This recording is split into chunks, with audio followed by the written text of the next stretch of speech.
तो एक मैं बात पूछना चाहता हूँ भक्तों से कि जैसे मैं कुछ बातें कहता हूँ यहाँ पे, तो आप इस बात उन बातों से रिलेट कर पाते हैं? जैसे मैं कुछ बात एक एक सुन लिया, लेकिन अगर आप उसको थोड़ा सा समझेंगे तो बहुत इंस्पिरेशन मिलेगा भक्ति करने के लिए. Somehow Krishna gives those things to me and I'm sharing with the devotees. Just like अभी मैं भक्तों को समझा रहा था एक बात सिंपल सी, कि भगवान के नाम का पहला प्रभाव क्या है? चेतो दर्पण मार्जनम, चित्त रूपी दर्पण का मार्जन करने वाला. और अगर दर्पण साफ होता है तो वो करता क्या है? वह रिफ्लेक्टिव हो जाता है. अब मैं रिफ्लेक्टिव शब्द को अलग अलग तरह से यूज करने वाला हूं. रिफ्लेक्टिव, रिफ्लेक्ट करने की क्षमता तो है उसमें, लेकिन गंदगी होने के कारण वह रिफ्लेक्ट करता नहीं है.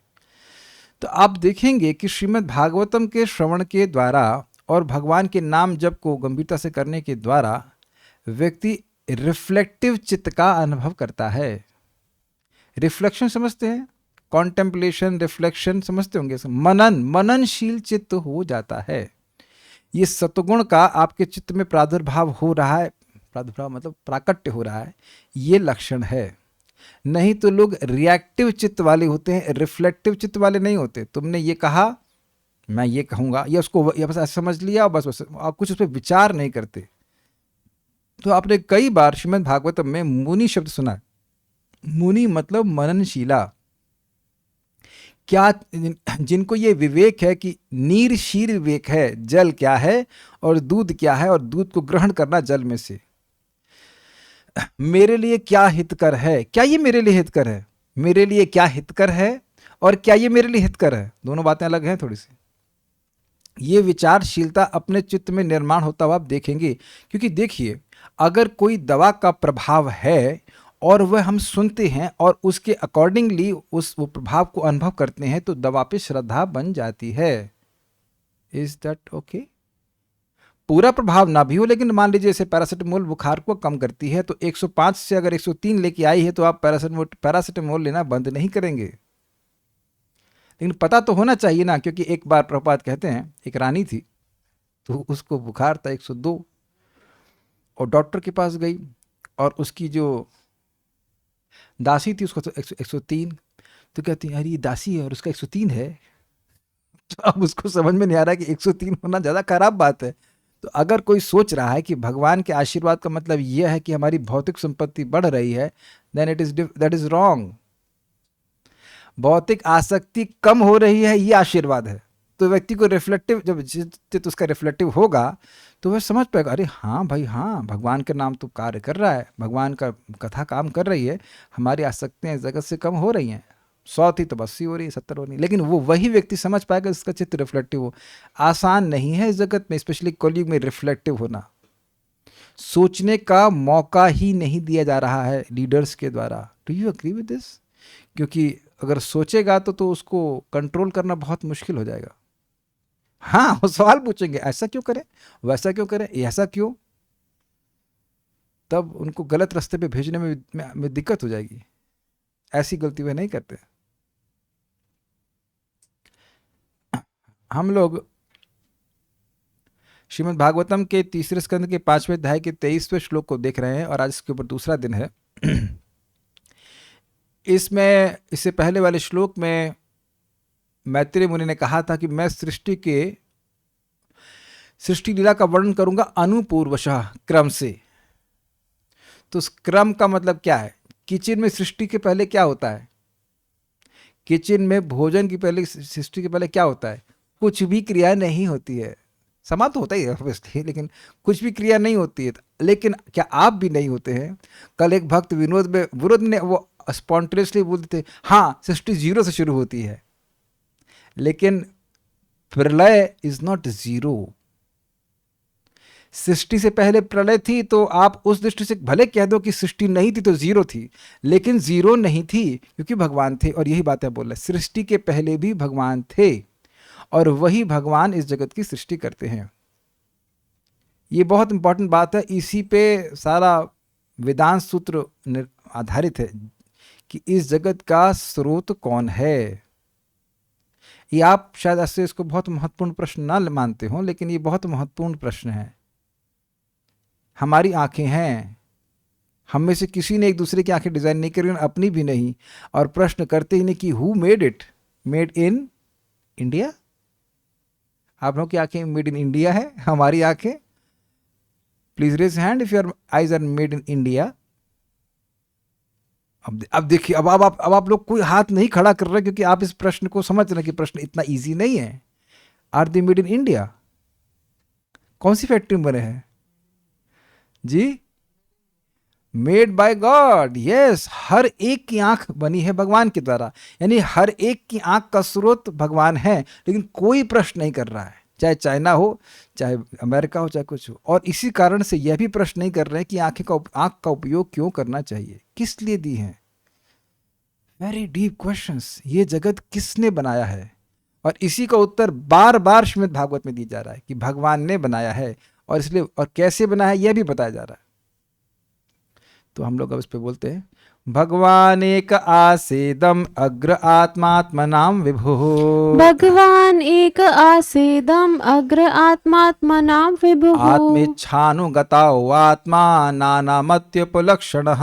आत्मेच्छानुगतावात्मा नानामत्युपलक्षणः। भगवान एक आसेदम अग्र आत्मात्मनाम विभुः। भगवान एक आसेदम अग्र आत्मात्मनाम विभुः। आत्मेच्छानुगतावात्मा नानामत्युपलक्षणः।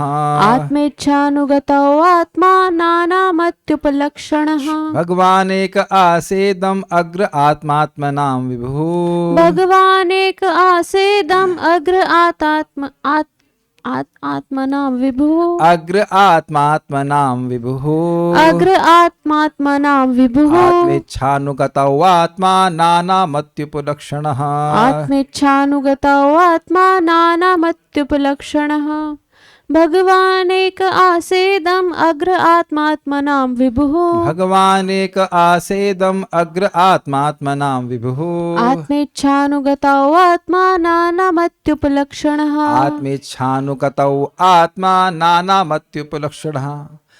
मैं अब श्लोक को ही समझा रहा हूँ, पहले देखिए। भगवान एक आस, भगवान ही अकेले थे, उनके अलावा कोई नहीं था। क्लियर है? किसके पहले? तो कह रहे इदम, इदम मतलब इस जगत की, अग्रे यानी कि इस जगत की सृष्टि के पहले। क्लियर हो गया यहां तक? अब वो भगवान कैसे थे? तो कहते हैं आत्मना विभु आत्मा। अब मैं इसको ऐसे घुमा करके बोल रहा हूं, जानबूझ के एक विशेष प्रयोजन से लेकर के। देखिए, क्या आप सर्वात्मक समझते हैं? चलिए, सर्वात्मक नहीं समझ पाएंगे, ज्ञानात्मक समझते हैं।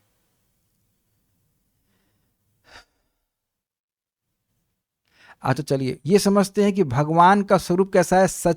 सच्चिदानंदात्मक है। तो वहां आत्मा का अर्थ क्या लिया? जरा स्वरूप। भगवान का स्वरूप कैसा है? सच्चिदानंद स्वरूप है। तो यहां जो पहली आत्मा का अर्थ है वह है स्वरूप। स्वरूप भगवान का क्या है? आत्मनाम विभु। आत्मनाम मतलब सभी आत्माओं के वह विभु हैं, वह अंशी हैं, और बाकी सब उनके अंश हैं। जैसे सूर्य मंडल, सूर्य है और सूर्य की किरणें हैं, और ये शाश्वत सत्य है। इस बात को कल ठीक से समझ में नहीं आ रहा। आत्मा का सभी आत्माएं भगवान पर ही आश्रित हैं, वह उनके स्वामी हैं। इसको बड़ा रुचिकर है। कल रात्रि में भगवान प्रेरणा दिए, माधुर कदम ने क्यों नहीं पढ़ते हो आगे? हमने कहा अच्छा पढ़ लेते हैं। तो वहां स्पष्ट लिखा था, कल बात हो रही थी कि ईश्वर चैतन्य और ईश्वर चैतन्य और अनईश्वर चैतन्य। हम लोग, भगवान ईश्वर चैतन्य है, he is conscious and he is controller, और हम लोग अस्वतंत्र, स्वतंत्र चैतन्य और अस्वतंत्र चैतन्य। तो हम लोग, भगवान स्वतंत्र चैतन्य हैं और हम लोग अस्वतंत्र चैतन्य हैं। हमारी चेतना भगवान पर निर्भर करती है, और इसको आप बिल्कुल स्पष्ट समझिए। सोएंगे ना रात में, आज एक व्यक्ति बता दे कि सोते कैसे हो बेड पे। अच्छा, और खड़े खड़े नहीं सोते कभी कभी? कभी कभी बैठ के भी सो जाते है ना? गलत तो नहीं कह रहे भाई। जब में तो नींद आई जाती है, क्लास में तो आता ही है ना नींद। तो ये बैठने और लेटने की बात नहीं है। कभी विचार किया कि नींद आ कैसे जाती है? अच्छा, ये मालूम किया कि नींद आई कब एग्जैक्टली, कब आपको? हर दिन। अमेजिंग है, हम लोग हर दिन सो रहे हैं। Please please raise hand, raise नहीं, एक व्यक्ति टाइप कर दे कि एग्जैक्ट टाइम कब था जब आप सोए कल रात्रि में या दिन में, जब भी रेस्ट किया, कुछ भी रेस्ट किया। जिंदगी में कभी नहीं बता पाएंगे। आंख बंद कर रहे हैं, आंख बंद कर रहे हैं, आंख बंद कर रहे हैं, और इससे पहले समझ गए, टाइम देखते आप सो गए। हम गलत तो नहीं करें, एग्जैक्ट टाइम तो नहीं मालूम, यानी कि हुआ ना कुछ कि भगवान ने जो चित्तवृत्ति थी वो पूरी खींच ली। चित्तवृत्ति समझते हैं, आंखें बाहर कुछ देखना चाहती हैं, अभी कान को सुनना चाहते हैं। जब हम सो जाते हैं तो सारी चित्तवृत्ति जो बाहर भाग रही हैं इंद्रियां, खींच ली जाती है। दैट इज कॉल्ड सुषुप्ति। चेतना के लेवल है ना, भौतिक चेतना का एक लेवल है सुषुप्ति, जिसमें कि कोई सपना नहीं आता। फिर सपने कैसे शुरू होते हैं? सपने देखते हैं कि नहीं देखते हैं? देखते हैं भाई, हम तो दिन में भी सपना देखते हैं ना। कुछ लोग कहते हैं दिन में हमारा सपने सच होंगे। अच्छा ठीक है, सपने कैसे शुरू हो जाते हैं? अच्छा ये बताएंगे सपने कब शुरू होते हैं? रात्रि में। So can you see that someone is controlling? कितना अमेजिंग है ना। मैं खाली उसी बात को समझा रहा हूं कि कैसे हमारी चेतना के विभिन्न स्तर कैसे भगवान के द्वारा नियंत्रित हैं। कहेंगे नहीं तो गुणों के द्वारा नियंत्रित है, तो गुण किसके नियंत्रण में है? भगवान के नियंत्रण में है। और जग जाते हैं तो हमको लगता है अलार्म सुनाई पड़ा, ये हुआ वो हुआ, लेकिन एग्जैक्ट कितने बजे उठते हैं वो नहीं पता चलता, क्योंकि उठने के बाद आप टाइम देखते हो। Is that okay? उस थोड़ा विचार करेंगे तो समझ में आ जाएगा। अब इसके भी परे एक चेतना है, उसे कौन सी चेतना कहते हैं? तुर्यावस्था। तो वो तुर्यावस्था होती है गुणों के परे। ये जो तीन अवस्थाएं चेतना की, दैट मीन सुषुप्ति इज तमोगुण, प्योर अनअलॉयड तमोगुण कह लीजिए, घोर तमोगुण। सपना जो है वो रजगुण, और जागृत अवस्था के बीच में हम पूरी तरह कॉन्शियस होते हैं, उससे कहते हैं वो सतगुण की अवस्था है। सही बोला ना? और तुर्यावस्था इसके परे की अवस्था है, तो वह भी भगवान कंट्रोल करते हैं। आध्यात्मिक जगत में सारे जीव तुर्यावस्था में, ये सब नींद वींद के चक्कर में रहते ही नहीं है। और हम लोग तुर्या क्या होता है खाली सुन लें तो बहुत बड़ी बात है, अभी तुर्या का अनुभव तो होता नहीं है। तो क्या अब प्रमाणित हो गया कि हमारी चेतना भगवान के पूरे कंट्रोल में है? यदि चेतना केवल हमारी ही होती और भगवान पर निर्भर नहीं होती, तो फिर हम लोग माया में क्यों फंसते? और आप प्रैक्टिकल यहाँ पे देख लिए कि सुषुप्ति हो, चाहे जागृति हो, चाहे स्वप्नावस्था हो, वो हमारे कंट्रोल में नहीं है। कोई विरोध? आप विचार कीजिएगा। हम प्रतिपक्ष को भी स्वीकार करने के लिए तैयार हैं, लेकिन ये तीनों ही चेतनाओं में हमारा कंट्रोल है नहीं वस्तुतः। तो ये सब बातें मैंने क्यों बोली?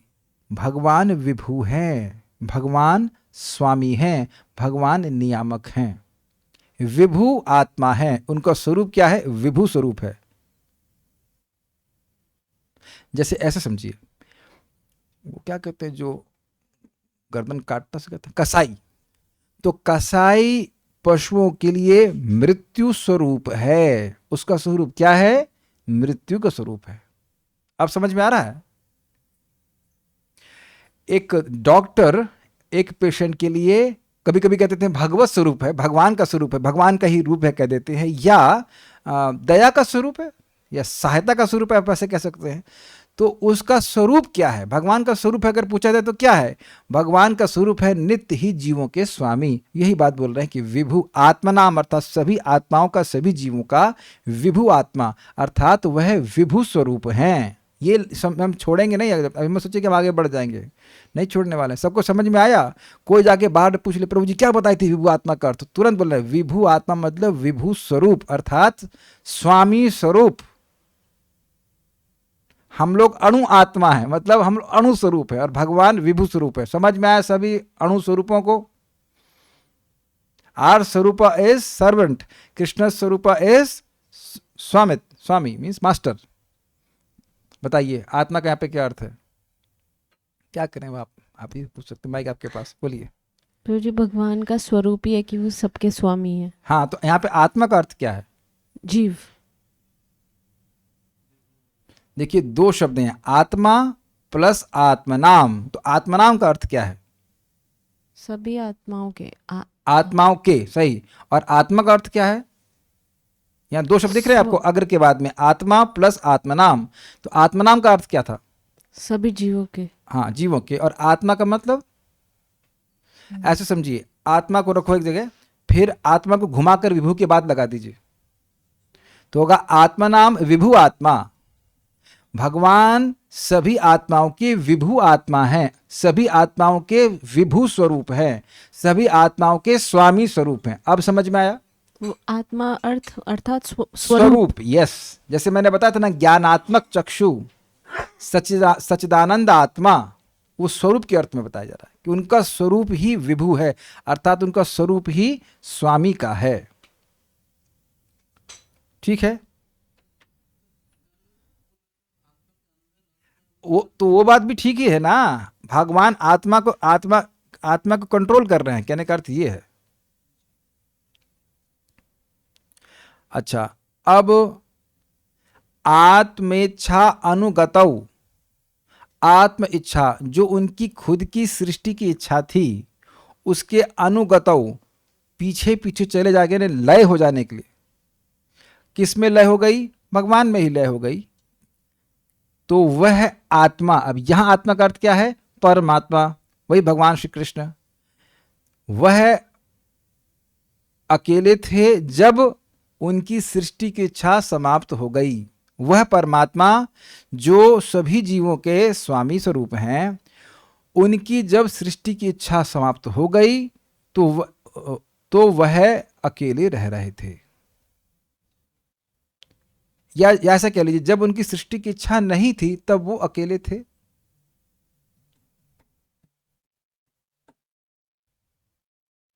जैसे आप में से बहुत से लोगों को अकेले सोना अच्छा लगता हो कि बगल वाला पार्टी वाला सोता खराटा मारता हो या अपना सुबह उठ के, मतलब जो भी है, हमको तो ऐसे ही अच्छा लगता है। तो क्यों अच्छा लगता है? क्योंकि अच्छा लगता है, मेरी चाय नॉन, हमको सोना है। कुणाल, आपको भी अच्छा लगता है ना? अच्छा लगता है, अच्छा है, अकेले रहिए गुड। तो आत्मा आत्मेच्छानुगत हो आत्मा समझ रहे ना बात? ये काफी इंटरेस्टिंग है। अगर मेरी इच्छा हो अकेले सोने की तो मैं अकेले ही सोऊंगा, है ना? कौन विरोध करेगा? अरे आप लोग मेरे प्रश्नों को मैं जानता हूं, प्रश्न थोड़ा घुमा कर बोलता हूं ताकि कोई सोए नहीं। लेकिन कुणाल प्रभु, आप तो अकेले सोते हैं ना? शादी तो हुई नहीं आपके, अकेले सोते हैं ना? हाँ, कितना गलत बोल रहे हैं, मच्छर नहीं रहते रूम में समझ में आ गया?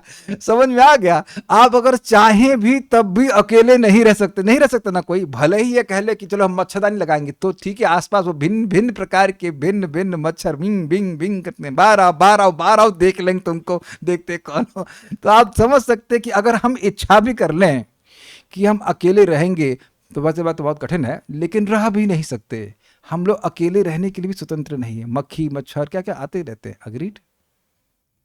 ये दिखा रहे हैं कि भगवान की कितनी स्वतंत्रता है। और तो और देवता भी हैं, सब देख रहे हैं, ऐसा सो रहा है, सुन तो इसको, अब ये जग गया, देवता भी देख रहे हैं और मच्छर भी देख रहे हैं और वायु चंद्र सब तो देख रहे हैं। अकेले कहाँ हो बेटा? कर्मणा देव नेत्र, कर्म है तो देव का नेत्र सब जगह। लेकिन जब भगवान ने इच्छा कर ली कि वो अकेले सोएंगे, वे अकेले रहेंगे, तो अब सब शांत हो गए, कोई मच्छर भगवान के आसपास भिनभिनाता नहीं है। समझ गए ना? मच्छर से मतलब सारे जीव सब सुप्त हो गए उनकी। तो this shows is absolute potency, absolute nature, स्वराट। यस, इसीलिए कहा विभु। वो विभु हैं, वो स्वामी है, अर्थात विभु स्वरूप है, मतलब उनका स्वरूप ही स्वामी का है। वो सेवक है ही नहीं, वह किसी के अंतर्गत नहीं है, सर्वतंत्र स्वतंत्र है। ये सब विभु का अर्थ है। ये बार बार सुनना होगा, क्योंकि हम लोग जानते हैं ना बीमारी का नाम, बीमारी तो याद होगी अपनी, स्वैर आचरण, स्वतंत्र होने का प्रयास। तुम और मैं, सॉरी क्षमा किया, आप और मैं कभी स्वतंत्र हो ही नहीं सकते। हमारा स्वरूप ही स्वतंत्रता का है ही नहीं, और भगवान स्वरूपतः स्वतंत्र हैं, हमेशा स्वतंत्र रहेंगे। एक इसको उस उदाहरण से आप समझ लीजिए कि सूर्य की रोशनियां चाहे किरणें चाहे कितना ही चमक लें, लेकिन वह सूर्य के साथ ही रहेंगी, साथ ही आती हैं और साथ ही जाती हैं। तो इस जगत की जब सृष्टि होती है तो भगवान जीवों को भर देते हैं इस जगत में, सृष्टि में, जो लोग मतलब they want, those are interested those are interested in this material world. और जब उनकी इच्छा मतलब अब और नहीं सृष्टि और नहीं चाहिए सृष्टि, दुकान इज क्लोज्ड, ये क्लोज करना है, तो अब वो क्लोज हो गया, अब कोई बोलने वाला भी नहीं रहेगा कि दुकान खोलो। तो सृष्टि भी अपनी इच्छा से करते हैं और प्रलय भी अपनी इच्छा से करते हैं। इसलिए कुछ लोग सोच रहे हैं कि भाई 2012 में विनाश होने वाला है। इंटरेस्टिंग है कि क्लास 2024 में हो रही है, नहीं हुआ विनाश, और ऐसे आगे भी नहीं होने वाला है। परेशानी हो जाएंगी लेकिन विनाश नहीं होगा। अभी बहुत, ब्रह्मा जी का दिन बहुत बाकी है। और दूसरा क्या भगवान का विशेषण बता रहे हैं, नाना मति उपलक्षण। तो अब देखिए ये बात भी थोड़ा समझ में नहीं आएगी, इसमें आ कहां से आया। अनानामति उपलक्षण और नानामति उपलक्षण, दो प्रकार से इसका मतलब तोड़ा गया था। देखिए आत्मा के बाद वो बड़ा आ है उसको तोड़ सकते हैं, तो आत्मा नानामति उपलक्षण, ठीक है। तो किसी तो उसमें इस प्रकार से हुआ कि अ लगा भी सकते हैं और हटा भी सकते हैं, दोनों प्रकार से संधि विच्छेद कर सकते हैं। तो अ लगा देंगे तो अ नानामति उपलक्षण, वह भगवान विभिन्न प्रकार की मतियों के द्वारा उपलक्षित नहीं होते, अर्थात चिन्हित नहीं होते। वो कौन सी मतियां हैं, दृष्टा और दृश्य की। इस जगत में हम लोग सब कुछ ना कुछ देख ही रहे होते हैं, हम लोग दृष्टा हैं और सामने कोई दृश्य है। तो ऐसे देखते देखते भगवान कभी नहीं दिखेंगे। क्या प्रमाण है, हम स्वयं प्रमाण है, मैं भी हूं, मैं इस मामले में प्रमाण हूं और आप लोग भी प्रमाण है। अनादिकाल से हम लोग देख रहे हैं, भटक रहे हैं, स्वर्ग जा रहे हैं, यहाँ जा रहे हैं, ब्रह्मलोक यहाँ अगर गए हों तो इधर उधर कहाँ कहाँ घूम रहे हैं, लेकिन भगवान कहीं नहीं दिखे। और क्या प्रमाण है शास्त्र से, हिरण्याक्ष भगवान विष्णु को ढूंढते ढूंढते सब जगह घूम लिया, नहीं मिले कहीं भगवान। Got it. जो व्यक्ति अपने देह और गेह की ओर ही देख रहा है उससे भगवान नहीं दिखाई पड़ेंगे। मैं मान रहा मैं देह हूं, मैं दृष्टा हूं, मैं एंजॉयर हूं और बस दुनिया को देख रहा, तो बने रहो एंजॉयर तुम्हें, लेकिन असली एंजॉयर नहीं दिखेंगे। तो एक हो गया अर्थ अ अगर लगा दें, अनानामति उपलक्षण। और दूसरा क्या है अर्थ, ये तो भौतिक, यानी कि भगवान भौतिक दृष्टि से कभी चिन्हित नहीं होते, कभी नहीं व्यक्ति समझ पाएगा यहां भगवान है जबकि हर जगह भगवान है। एक दूसरा है नानामति उपलक्षण, अगर आ नहीं लेते हैं तो उसका अर्थ क्या हुआ, नाना प्रकार की दैवी मति, ये दिव्य मतियां हैं, वो 3 प्रकार की होती हैं। एक ज्ञान मार्ग और अष्टांग योग का मार्ग और भक्ति का मार्ग। तो ज्ञान मार्गी भगवान को ब्रह्म के रूप में अनुभव करते हैं, निर्विशेष ब्रह्म ज्योति के रूप में चिन्हित करते हैं, अच्छा यह ब्रह्म ज्योति है, ठीक। उसके बाद परमात्मावादी, अच्छा परमात्मा है, हाँ हमारे हृदय में परमात्मा है, ये वो मेरे हैं ये नहीं बोलते, वो परमात्मा है, मैं उनका सेवक हूं, वो मेरे स्वामी है, ये नहीं रियलाइज करते, लेकिन परमात्मा के रूप में देखते हैं। हाँ, उपदृष्टा और अनुमंता के रूप में वह अनुभव करते हैं। लेकिन ध्यान दीजिएगा, ममता नहीं होती भगवान से, इसलिए वह सुख भी नहीं मिलता जो भक्तों को मिलता है। लेकिन जब भगवान की अनुभूति भक्तों को होती है तो वह भगवान से ममता करते हैं। क्या इन सब कुछ भी ममता नहीं है, विश्वास है ना कि भगवान आपके स्वामी हैं, हम उनके सेवक हैं, हमें सेवा करनी चाहिए। ये भावना बाकी लोगों में गोल रहती, परमात्मावादियों में और ब्रह्मवादियों में ये नहीं आती। तो भगवान के रूप में कौन सी मति उपलक्षित करती है, जो भक्ति योग से परिपूर्ण होती है। तो इस प्रकार से आपने इस श्लोक का कुछ कुछ अर्थ समझा। नाना मति उपलक्षण, ये भी भगवान का विशेषण है। आत्मा यानी परमात्मा को इंगित कर रहे हैं और विभु आत्मा भगवान का ही विशेषण है, ठीक है। अब इतना मैंने रिवाइज करा दिया, मेरे ख्याल से समझ में आ गया होगी। अब हम लोग आगे जा करके पढ़ते हैं, एक बार इसके अनुवाद को पढ़ते हैं। समस्त जीवों के स्वामी भगवान सृष्टि के पूर्व अद्वय रूप में विद्यमान थे, अर्थात कोई और नहीं था, वो अकेले ही थे। केवल उनकी इच्छा से ही यह सृष्टि संभव होती है और सारी वस्तुएं पुनः उनमें लीन हो जाती हैं। इस परम पुरुष को विभिन्न नामों से उपलक्षित किया जाता है। अच्छा, एक और इंटरेस्टिंग पॉइंट, भगवान मानने वालों में भी विभिन्न प्रकार की मतियां हैं। मेरे तो गिरधर गोपाल, वेरी गुड। तो दूसरो ना कोई, तो कोई व्यक्ति भगवान को गिरधर गोपाल के रूप में पूज रहा है, कोई उनको स्वामी के रूप में पूज रहा है, कोई अपने दोस्त के रूप में पूज रहा है। पूज रहा मतलब विभिन्न रसों में, कोई बेटे के रूप में, कोई प्रियतम के रूप में। और एक यूट्यूब में भक्त कोई प्रवचन सुन रहे तो कहते हैं हाँ आप सही कह रहे हैं, हमारा मन तो नारायण रूप में ही आकर्षित होता है। हमने कहा बहुत अच्छी बात है, कहा हम 10 साल से इस्कॉन के भक्तों को जान रहे हैं, वो भक्त बोल रहे थे और कहते हैं हमें तो नारायण स्वरूप ही अच्छे लगते हैं। मैंने कहा बहुत अच्छी बात है। तो आप देख रहे हैं कि हर व्यक्ति का, हर जीवात्मा का जो भगवान की भक्ति भी कर रहा है, उसमें भी अगर आप देखें तो नानामति उपलक्षण। भगवान कौन है? नारायण। भगवान कौन है? वासुदेव। भगवान कौन है? संकर्षण। भगवान कौन है? कृष्ण। भगवान कौन है? बलराम। आप मेरी बात समझ रहे हैं? विष्णु तत्वों में भी भेद नहीं है, लेकिन लोगों की अलग अलग रस की दृष्टि की वजह से वह अलग अलग भगवान के विष्णु स्वरूपों के प्रति आकर्षित होते हैं। Is that sinking? ठीक है।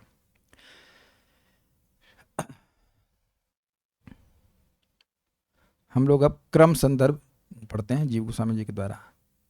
विदुर द्वारा प्रार्थित लीला कथा विषयक कथा करते हुए मैत्रेय भगवान द्वारा सिखाए गए चतुश्लोकी के ज्ञान का वर्णन भगवान एक इत्यादि द्वारा करते हैं।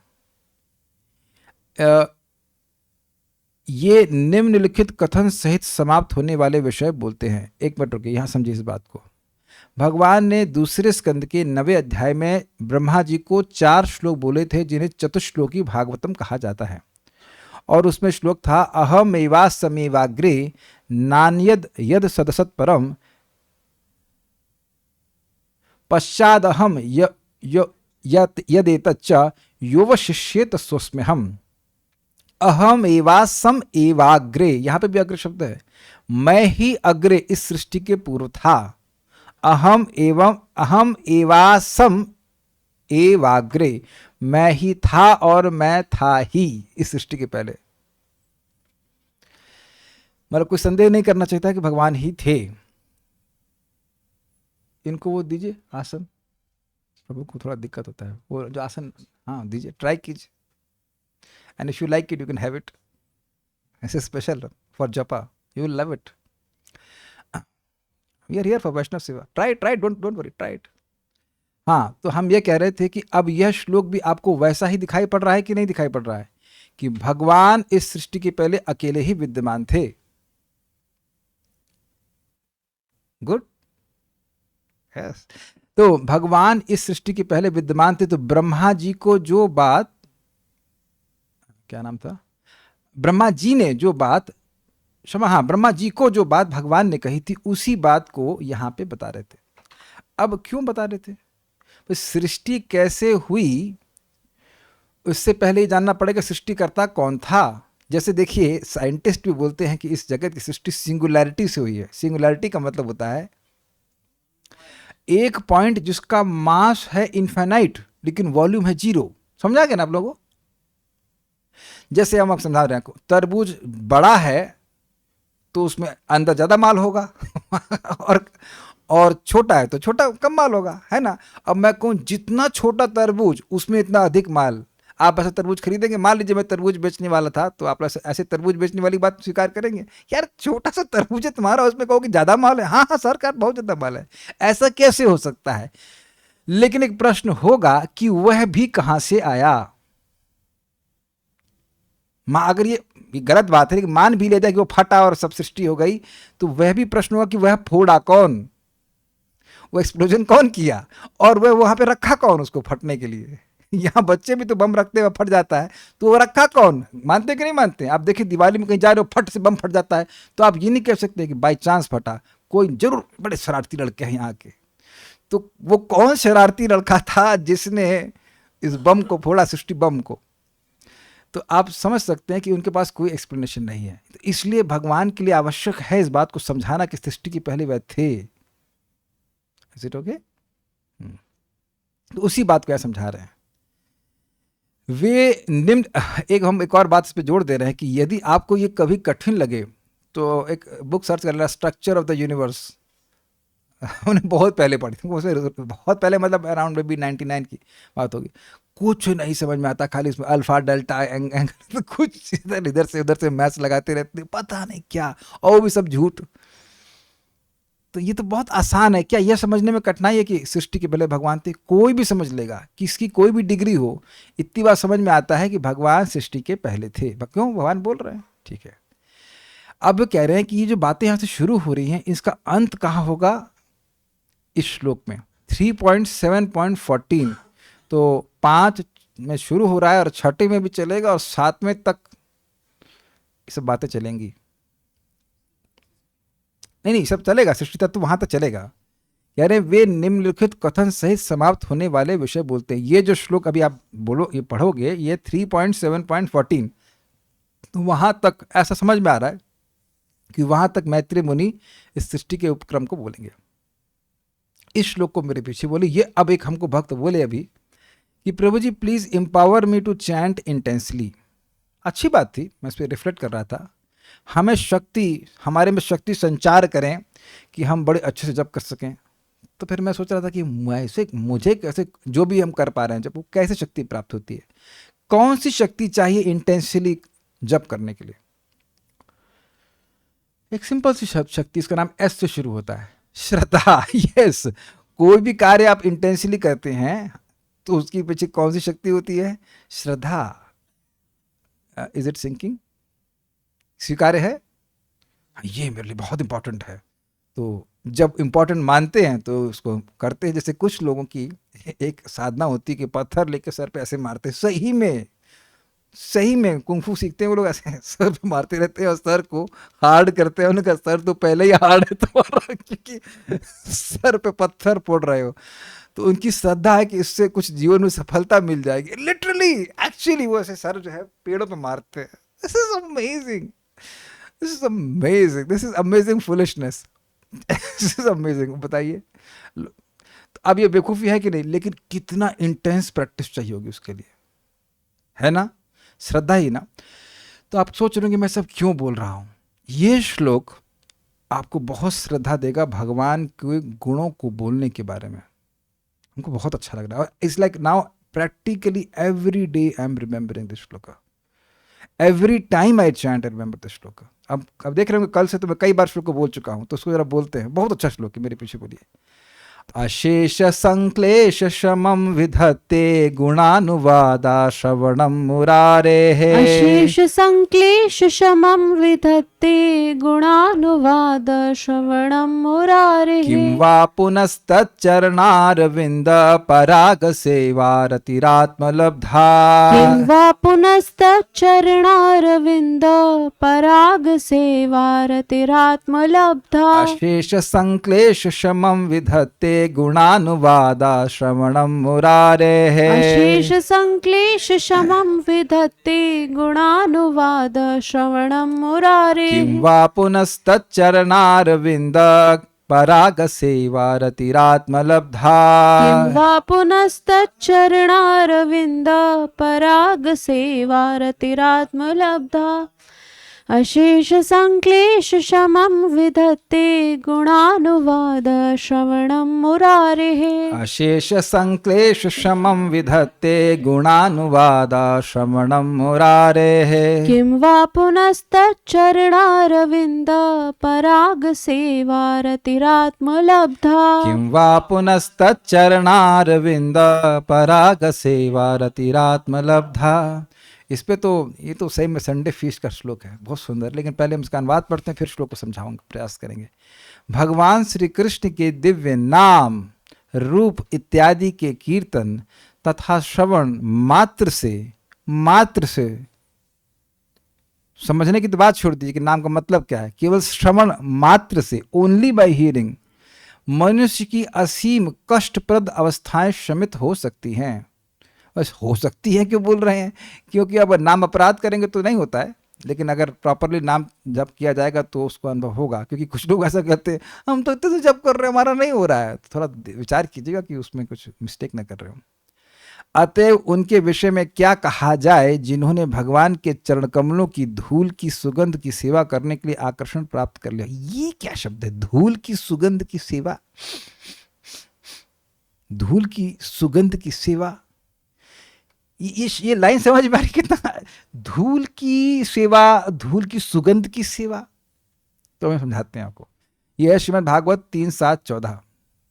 ये बात कोई अलग अलग वस्तु की बात नहीं की जा रही है, वो एक ही वस्तु है। बताता हूं, पहले श्लोक समझिए। अशेष, अशेष मतलब असीमित, कुछ बचा नहीं रहे, एवरीथिंग। संक्लेश, क्लेश मतलब दुख, और संक्लेश मतलब बढ़िया से दुख, अच्छे से जो दुख मिल रहे हैं। अशेष संक्लेश शमम, कोई भी बढ़िया से बढ़िया क्लेश हो वह भी बचा नहीं रहेगा। अशेष कोई बचा नहीं रहे, उन सब का शमम, मतलब शम का मतलब होता है शांत कर देना, नष्ट कर देना, उन शमित कर देना। शमित समझते, ठंडा कर देना। ऐसे एसिडिटी होती तो कुछ खा लेते तो शमित हो जाती, खा लेने से मतलब है वो जो एंटासिड खा लेते। ऐसी वो जो क्लेश है वो सारे जिससे हृदय जल रहा है जीव का, उन सबका शमन विदत्ति, विदत्ति मतलब विधान हो जाता है, वह उसका इट बिकम्स एकम्प्लिश्ड। ये लाइन पहले समझ में आ रही है? अशेष संक्लेश शमम विदत्ति, तो अब इससे नीड क्रिएट हो रही है। किससे? ये पहले लाइन जो है वो नीड क्रिएट करने के लिए, क्यों? क्योंकि हम लोग क्लेश ही भोग रहे हैं, क्लेश के अलावा कुछ भोग ही नहीं रहे हैं। आदि भौतिक, आदि दैविक, आध्यात्मिक कष्ट, और उसके बाद उसकी न्यूज आने वाला है, एक तूफान आने वाला है, ये आने वाला है, वो आना, अरे जब आएगा तब भी भोगेंगे, है कि नहीं? जो भी है, ये सारे कष्ट निरंतर जीवात्मा को भोगने ही पड़ रहे हैं। ठीक, उनका शम विधान हो जाता है। कैसे हो जाता है? जिन क्लेशों का सामूहिक और व्यक्तिगत रूप से प्रयास करने से भी नाश नहीं होता, ये दिख रहा है सबको, अकेले और व्यक्तिगत रूप से मिलकर भी नाश नहीं होता, उसका नाश हो जाता। कैसे? गुणानुवाद श्रवणम मुरारे, भगवान मुरारी के मुर दैत्य था, उस मुर को मारने वाले, मतलब उसके शत्रु, भगवान ने मुरारी नाम के दैत्य को, सॉरी मुरारी नहीं, मुर नाम के दैत्य को मारा था। वो था ना वो 5 सिर वाला, अरे वो उसका असिस्टेंट नरकासुर का, भूल गए सब। 5 मुख लेके आया था वो मुर नाम का दैत्य, तो भगवान उसको चक्र से काट दिए थे। तो वो उसको, उसके शत्रु या उसको मारने वाले मुरारी, उनके गुणानुवाद को, तो गुण अनुवाद का क्या अर्थ है? गुण, हम अभी गुण वर्णन करेंगे। एक व्यक्ति है वो बहुत महान है, वो जगत की सृष्टि करने वाले हैं, तो ये सब ठीक है, कौन? इसीलिए प्रभुपाद ने कहा नाम, भगवान का नाम में भगवान के गुण हैं। कृष्ण शब्द का क्या अर्थ है? सर्व आकर्षक। हरि शब्द का क्या अर्थ है? सर्व मंगल हरे, प्रेम दिया हरे मन। राम शब्द का क्या अर्थ है? जो राधा रानी को भी रमाते हैं, या आत्मरामों को भी रमाते हैं। तो भगवान के नाम में उनके रूप, उनके गुण सब छुपे हुए हैं। इसलिए गुणानुवाद का केवल अर्थ भगवान के गुणों को बोलना नहीं है, अपितु भगवान के नाम को बोलना भी है। और वो कैसा होना चाहिए? अनुवाद होना चाहिए। अनुवाद मतलब जैसे पहले आचार्यों ने बोला है वैसा होना चाहिए। ये नहीं कि कृष्ण तो मनुष्य हैं, अरे तुम गुण बोल रहे हो। नाम कहाँ है? मुझे दिख नहीं रहा। तुंग विद्या माता जी, अब समझ में आया आपको? जैसे ही मैं बोलूं कि तुंग विद्या माता जी, तो यहाँ लोग समझ जाएंगे, अच्छा अच्छा वही जो परेशान करती है। नहीं नहीं नहीं नहीं नहीं, नहीं। वही जो स्लाइड दिखाती हैं। अच्छा, एक नाम बोल देने से वो बात समझ में आती ना कि भाई वो स्लाइड दिखाती हैं, ये करती है, सेवा करती है कि नहीं? इस जगत में ऐसा होता है कि नहीं होता? अच्छा चलिए ऐसा मत सोचिए, हम कई बार समझा चुके हैं। कभी किसी से झगड़ा हुआ या आप लोग सब आत्मरामश्च मुनियो हो गए हैं? झगड़ा हुआ, तो जिससे झगड़ा हो जाता है, अगर कोई उसको बोल, उसका नाम बोल दे, तो आप क्या बोलते हैं? भैया उसका नाम भी मत लो, यानी कि नाम बोलने मात्र से उसकी लीला याद आ जाएगी आपको कि उसने आपके संग क्या क्या कहा था। Is that okay? तो भगवान के नाम में भगवान के सारे गुण हैं। और आगे बड़ा विरोध की बात है, गजेंद्र मोक्ष में गजेंद्र भगवान का नाम नहीं ले रहे हैं, भगवान के गुणों को बता रहे हैं। तो कुछ लोग कंफ्यूज हो गए कि ये हमको बुला रहे हैं, ब्रह्मा जी बोले हमको बुला रहे हैं, शिव जी हमको बुला रहे हैं, कोई देवता बोले हमको बुला रहे हैं। तो फिर विचार किए तो कहते हैं हमको नहीं, भगवान को बुला रहे हैं। भगवान आ गए। लेकिन एक है इंटरेस्टिंग बात, आप लोग देखिएगा, गजेंद्र मोक्ष में भगवान का नाम नहीं है, भगवान के गुणों का ही वर्णन है। आप तो पढ़ते होंगे, कहीं नाम आया विष्णु कृष्ण मुकुंद हरि, ऐसे नहीं आया ना? आप पढ़ के देखना। ऐसा नहीं कि प्यूरिफाइंग नहीं है, मैं खाली बोल रहा हूं कि भगवान के नाम में भगवान के गुण आ ही जाते हैं। मैं पूरे प्रवचन में एक बार तो कृष्ण बोलता ही हूं ना, तो समझ में आता ना किसकी बात कर रहे हैं। अरे अब वही समझ रहे होंगे ना, वो जो आए थे आज, अब मैं कहूँ कि वो जो तरबूज देने आए थे, समझ रहे हैं ना, तो ये तो थे, तो ये समझ रहे हैं, अब आप लोग भी समझ रहे हैं ना किसकी बात कर रहा हूँ। तरबूज देने वाले व्यक्ति थे, मुझसे प्रेम करते हैं और मेरे मित्र हैं और ये हैं और वो हैं, लेकिन मैं नाम नहीं दूं तब तो नहीं समझा किसकी बात कर रहे हैं। मित्र तो तुम्हारे बहुत सारे, आप सभी लोग मित्र हैं, सभी लोग तरबूज देने आए थे। अब समझ में आ गया ना आपको। तो भगवान के गुण को तो भगवान के नाम के बिना बोल ही नहीं पाएंगे, अब बोलेंगे तो पूर्णता नहीं होगी। इसीलिए प्रभुपाद जी के तात्पर्य में एक शब्द आपको जरूर देखिएगा, वो है कृष्ण। बार बार कृष्ण, कृष्णा कॉन्शियसनेस, कृष्ण कृष्ण। प्रभुपाद से पूछा गया कि इस्कॉन को ISC, इंटरनेशनल सोसाइटी फॉर मतलब गॉड कॉन्शियसनेस क्यों ना कहा जाए। कहते ना, उससे क्लियर नहीं होगा कि कौन से गॉड की बात कर रहे हैं। कोई भी अपने को, अपने गॉड को गॉड मान लेगा और वो सोचेगा हम कृष्णा कॉन्शियस, मतलब वट एवर कॉन्शियस है। No, it is explicit clear, Krishna. अब दिख गया आपका गुण। अच्छा, एक इंटरेस्टिंग बात है, तुम आपका नाम लेके बोल रहे हैं, आपको नाम दिखा रहे हैं गुण, तुम क्यों माता जी आपको मुरारी नहीं दिखाई पड़ा। ये अमेजिंग है कि अब आपके सामने ही मुरारी है और आपको मुरारी शब्द नहीं दिखाई पड़ रहा है। ओके ओके ओके, हमको भी सत्य गड़बड़ हो जाता है देखने में, सब सहायता में देख रहे हैं, मिलके देख रहे हैं। गुणानुवाद श्रवणम मुरारे, भगवान के मुरारी के स्पेशली भगवान कृष्ण का नाम है। जयति जयति नामानंद रूपम मुरारे, समझ रहे ना। तो मुरारे नाम, रूप, गुण, लीला, इन सभी का श्रवण करना चाहिए। तो स्वाभाविक सी बात है कि श्रवण तभी करेंगे जब लोग मन में ही ना बोलते रहें। श्रवण तभी करेंगे जब भक्त लोग केवल मन में ही नहीं बोलते रहें। समझ में आया? जब वाणी से कुछ बोलेंगे तब ना सुनेंगे। तो कहे कि हाँ ठीक है सुनेंगे, तो सुनेंगे तो कोई बोलेगा भी ना। और जब सुन लिया तो उसको बोलना भी होता है।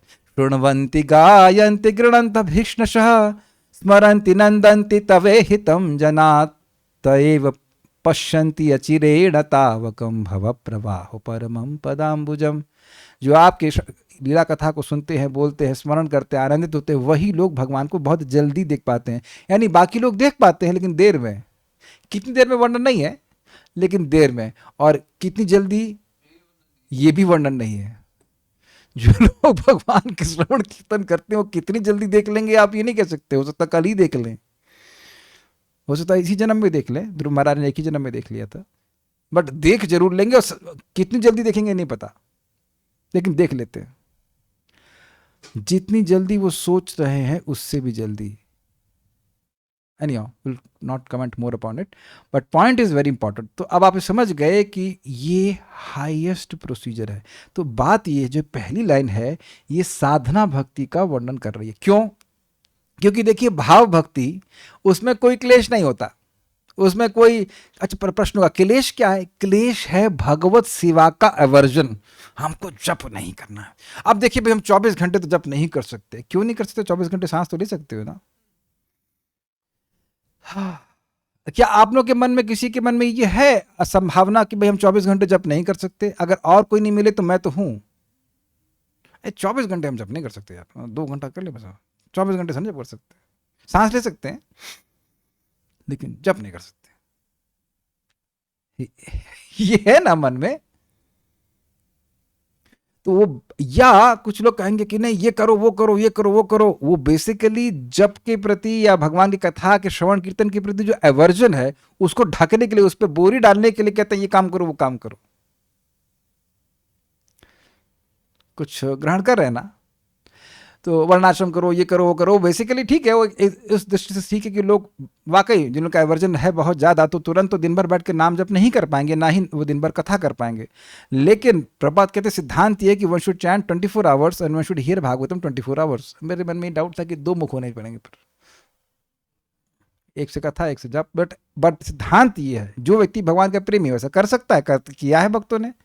तो पॉइंट क्या है? ये जो पहला लाइन है ये साधना भक्ति का वर्णन कर रहा है जिसमें जीवात्मा के हृदय में क्लेश है। क्लेश का मतलब अविद्या है, पाप है वर्तमान, लेकिन उन सारे क्लेशों का नाश करता है। इसलिए घबराइए मत। इसका मतलब पहले लाइन का अर्थ होगा कि आप नियमित रूप से हम सब लोग बड़े उत्साह के संग भगवान के गुणानुवाद का श्रवण कीर्तन करें, ताकि उससे हमारे अशेष प्रकार के क्लेश नष्ट हो जाएं। क्लियर?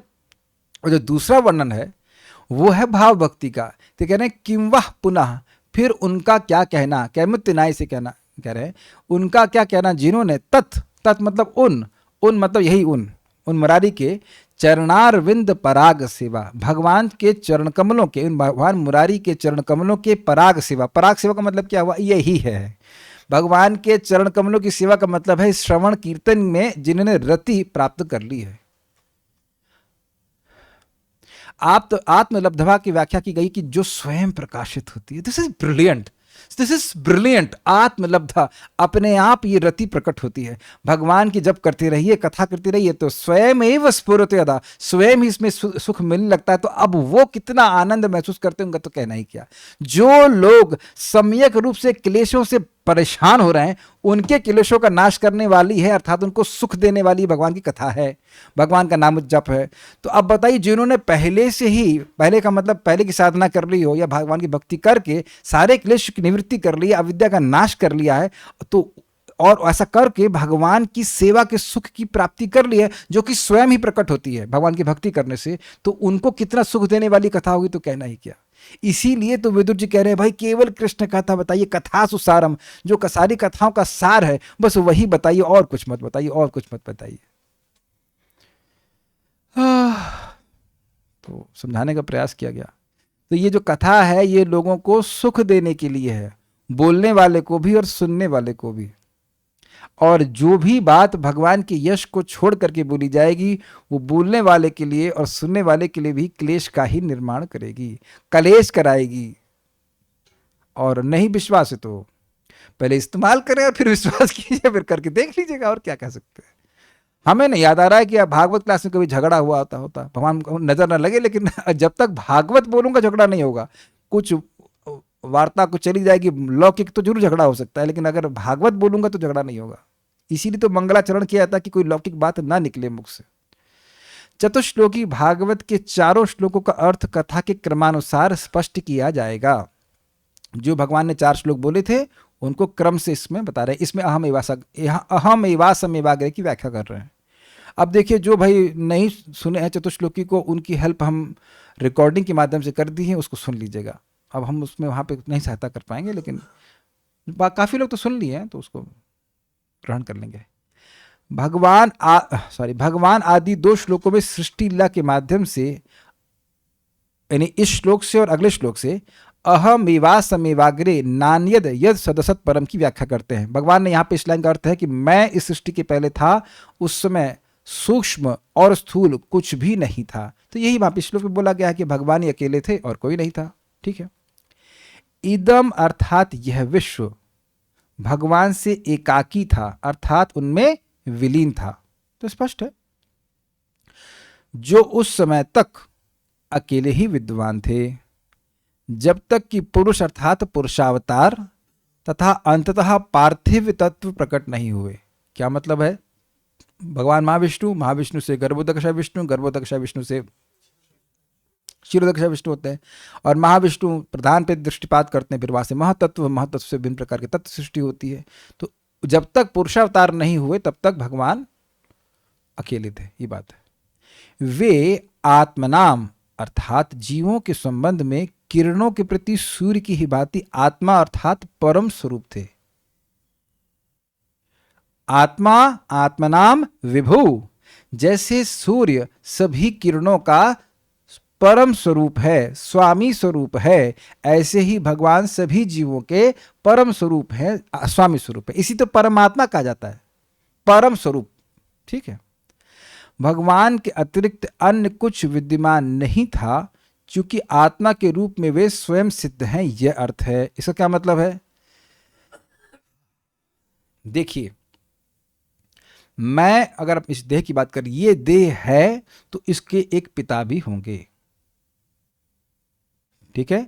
मैं अपने आप से इस देह की सृष्टि नहीं किया हूं, और उसी प्रकार से मेरे पिता भी स्वयं सिद्ध नहीं हैं। लेकिन भगवान क्या है? अनन्य सिद्ध, अनन्यपेक्षी स्वरूप है भगवान का। भगवान किसी से नहीं आते, भगवान श्री कृष्ण अनन्यपेक्षी रूप हैं। Is it okay? इसी कह रहे हैं स्वयं सिद्ध है। इस प्रकार श्री भगवान स्वांशों के संबंध में भी अंशी हैं। इसका क्या मतलब है? जो इनके विष्णु स्वरूप हैं वह भी भगवान के ही विस्तार हैं, ये कह रहे हैं। भगवान श्री कृष्ण का वर्णन किया जा रहा है। स्रोत कह सकते हैं, मतलब हाँ, जितने विष्णु स्वरूप हैं उनकी सत्ता भी भगवान पर ही आश्रित होती है। एवं ब्रह्मा आदि भी उनसे भिन्न नहीं है, यह प्रदर्शित किया गया। ये कुछ समझ पा रहे हैं आप? जैसे भिन्न नहीं है का मतलब ब्रह्मा जी कहाँ से आए? भगवान से आए, तो भगवान से अलग है। भिन्न नहीं है का मतलब ये नहीं कि भगवान है लेकिन भगवान से भिन्न भी नहीं है, उस अर्थ में। अरे कोई भी जीव भगवान से भिन्न भी नहीं है भाई। सूर्य की किरण सूर्य नहीं है लेकिन सूर्य से अलग भी तो नहीं है भाई। एक ही बात को बहुत समझते। चलिए ठीक है, कोई बात नहीं, रिपीट करवा लिया आप। लगता है कि कोई नई बात हो रही है। नई बात नहीं हो रही, वही बात फिर से हो रही है। ऐसा लगता जरूर है कि नई बात हो रही है लेकिन नई बात नहीं हो रही है। आप देख रहे हैं नई बात नहीं हो रही है, बिल्कुल नई बात नहीं हो रही है।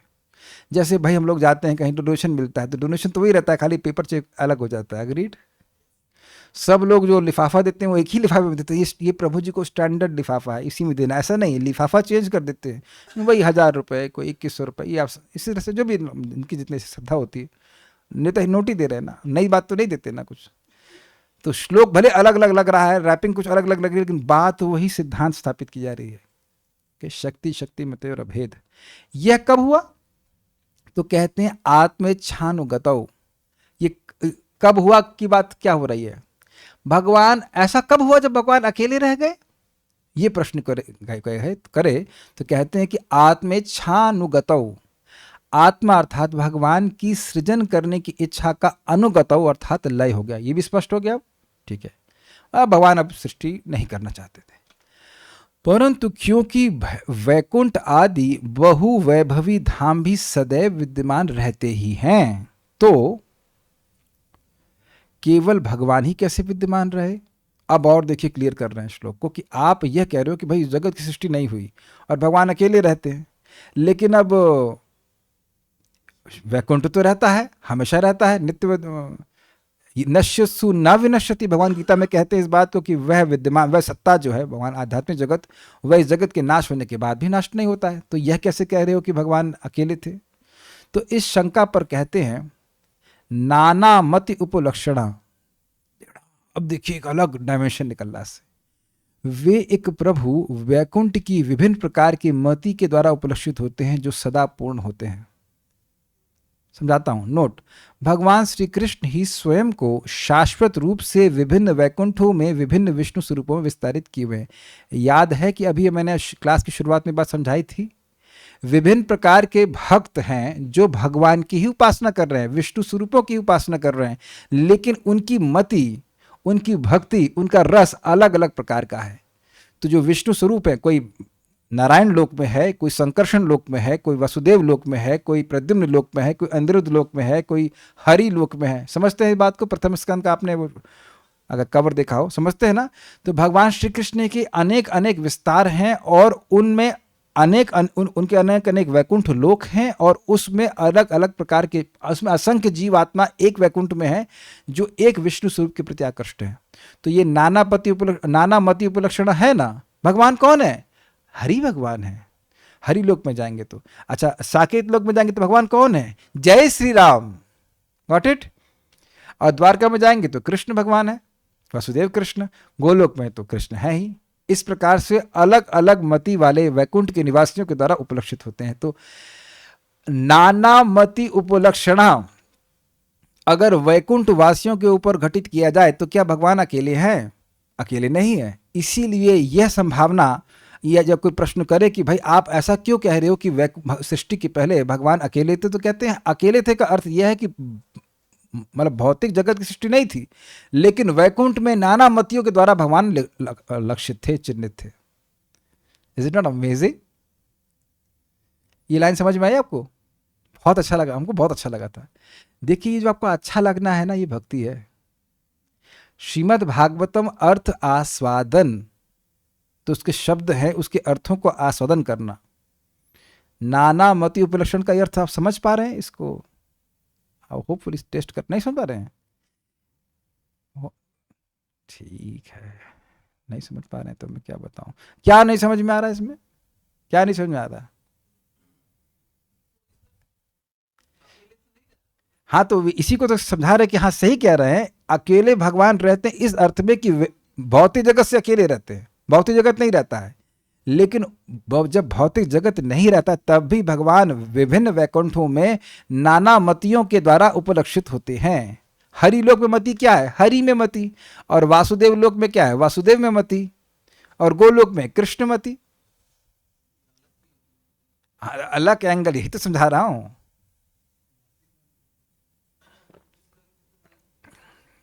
इसीलिए मैंने क्लास की शुरुआत में बात बताई थी आपको कि नाना मति उपलक्षण का अर्थ यह भी है कि अलग अलग भक्त अलग अलग विष्णु स्वरूपों को चिन्हित करके उनसे उनकी सेवा करते हैं शाश्वत रूप से।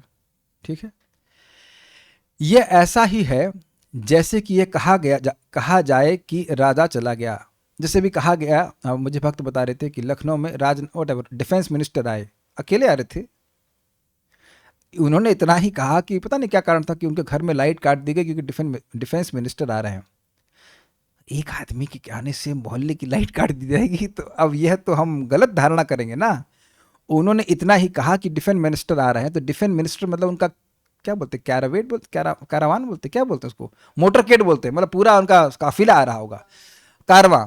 तो अब कोई कहे कि अच्छा अब लाइट कैसे आ गई? वो डिफेंस मिनिस्टर चले गए हैं। तो जब कह दे रहे हैं कि डिफेंस मिनिस्टर चले गए तो अकेले गए। अगर ये कहें कि भाई वरुण प्रभु कहाँ गए? वरुण प्रभु अभी मंदिर गए हैं, तो यहाँ क्या मतलब है? अकेले गए मोस्टली। लेकिन अगर कोई कहे कि भाई वो इस्कॉन में आज चीफ मिनिस्टर आ रहा है तो बड़ी सिक्योरिटी लगी, तो कहते एक आदमी के लिए सिक्योरिटी लगी, चोर है।